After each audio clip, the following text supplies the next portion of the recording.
Hello friends, আমি রিয়া। তোমাদের সকলকে আরও একবার স্বাগত জানাই আমার চ্যানেল টকঝাল রান্নাঘরে। একটা লোককে না বেশ কয়েকটা গুন্ডা মিলে তাড়া করেছিল। সেই লোকটা দৌড়াতে দৌড়াতে গিয়ে অনেক পুরনো একটা ভাঙাচোরা বাড়িতে আশ্রয় নেয়। আর সেখানে থাকা সেই আশ্চর্য আলাদিনের প্রদীপ তার চোখে পড়ে যায়।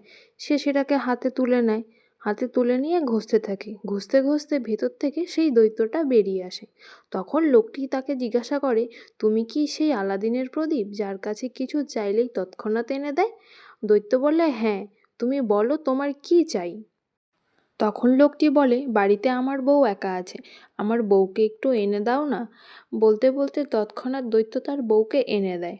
বউটা যেই অবস্থাতে ছিল সেই অবস্থাতেই এনে দেয়। তখন বউটা কি করছিল জানো? বউটা তখন ওই লোকটারই পকেট থেকে টাকা চুরি করছিল।